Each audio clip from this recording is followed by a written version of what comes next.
Marcoleta. May I offer a counter manifestation, Mr. Chair? Later po, 1 minute na lang po siya and then Kasi I will baka makalimutan yung continuity, yung flow ng discussion. I'd like to ask only, Mr. Chair, by way of manifestation, is there anybody who is questioning the power of the purse of Congress? Is there anybody who is questioning the legislative function and oversight function of Congress? Is there? Because if there is none, then we are not supposed to overextend the discussion or any manifestation because nobody is questioning that. And I think nobody could question that. Even the privileged speech of the Honorable Valeriano. I think the proper question there, the proper title is not asserting the power of the purse. We should not assert it because that power is inherent in us. Asserting or not asserting that power is of no moment. Yun po ay birthright. Yun po is inherent right of Congress. And let me make of record, the office of the Vice President, to my mind, did not undermine the power of the purse. When she personally came in the first hearing and presented herself, including the budget by way of a PowerPoint presentation, she made a presentation, Mr. Chair. And after that, she made a categorical statement that she said, I forgo, Madam Chair, I forgo my opportunity to defend the budget of the office of the President by way of question and answer, and instead I leave it to the discretion of the House of Representatives on their decision to decide on the proposal as presented. This is a very respectful answer. Mr. Chair, I did not find any offensive remark in that particular statement. She gave the entire House of Representatives the entire discretion, the entire right to decide on the proposal she presented before us.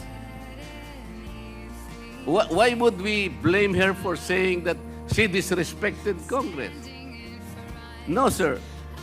I think it was triggered by the fact that questions were asked in relation to the confidential and intelligence funds. To my mind, Mr. Chair, these particular funds were subjected to a notice of disallowance. But the notice of disallowance by its nature, by its very nature, Mr. Chair, is contestable. It is appealable. It is yet to be explained. And initially, as explained by the representative of COA, the notice of disallowance suffered by way of supporting documents, by way of non-compliance with certain requisites. What if the Vice President is able to provide all the supporting documents?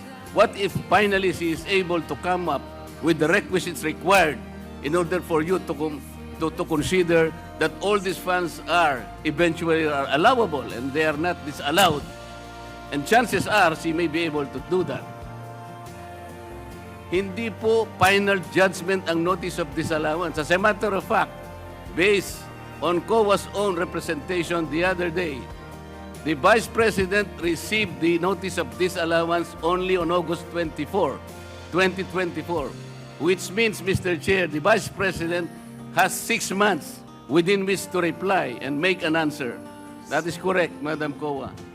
So, 6 months is up to February 2025. We should give her all the allowance. We should give her the time because 6 months is 6 months. So why are we rushing to make a judgment?